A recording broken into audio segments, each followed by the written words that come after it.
Hey hello friends, welcome to my channel. ఈరోజు మనం ఈ వీడియోలో పోస్టల్ డీటెయిల్స్కి సంబంధించిన కొన్ని ముఖ్యమైన అప్డేట్స్ గురించి అయితే మాట్లాడదామండి.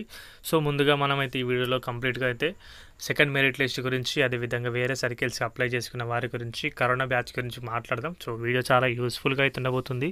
వీడియో స్కిప్ చేయకుండా చూడడానికి ప్రయత్నం చేయండి గైస్. మన ఛానల్కి ఎవరైనా కొత్తగా వచ్చింటే మాత్రం సబ్స్క్రైబ్ అయితే చేసుకోండి. డైలీ ఇలాంటి అప్డేట్స్ అనేవి మన ఛానల్లో అందుబాటులో ఉంటాయి.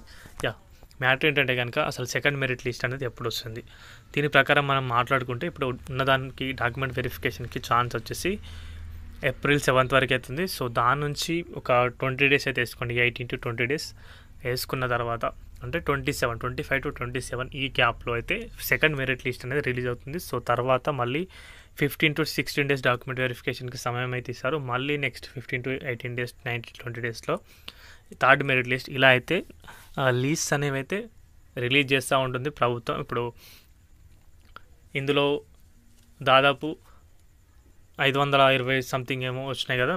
సో ఓకే, ఒకసారి ఎగ్జాంపుల్గా 520 వచ్చినాయి అంటే పేర్లు అయితే వచ్చినాయి. ఈసారి మనం మాట్లాడుకుంటే అంతకంటే ఎక్కువ వచ్చినాయి. ఫర్ ఎగ్జాంపుల్ చెప్తున్నాను, 520లో ఒక 100 మెంబర్స్ అయితే అసలు వెళ్ళలేరు డాక్యుమెంట్ వెరిఫికేషన్కి. అండ్ అదేవిధంగా ఇంకో 100 మెంబర్స్కి వెరిఫికేషన్లో ఫెయిల్ అయింది. సో ఈ 200 మెంబర్స్ లిస్ట్ నేమ్స్ అనేవి నెక్స్ట్ లిస్ట్లో అయితే రావడమే జరుగుతుంది. సో ఆ విధంగా కొంచెం కట్ ఆఫ్ తగ్గడానికి కూడా అవకాశాలు అయితే ఉంటాయి.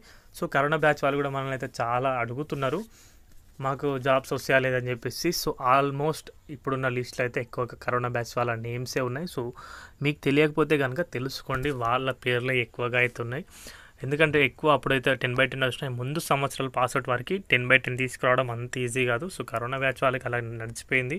బట్ వాళ్ళకి ఇప్పుడైతే ఆపర్చునిటీ అయితే ఉందని చెప్పొచ్చు. సో మిగతా వాళ్ళైతే దాని పట్ల కొంచెం అది ప్రాపర్ అయితే కాదు, ప్రభుత్వం కూడా దాని పట్ల ఒకసారి అయితే ఆలోచన అయితే చేయాలి. అదేవిధంగా ఇప్పుడు అందులో నేను ఇంతకుముందు మీకు అయితే ఎగ్జాంపుల్గా చూపిస్తాను, నార్త్ ఈస్ట్లో కూడా ఓబీసీ క్యాండిడేట్కి 37.1% కూడా అయితే వచ్చింది. సో కావాలంటే మన ఛానల్లో వీడియో అయితే పోస్ట్ చేశాను, ఒకసారి చెక్అవుట్ అయితే చేయండి గైస్.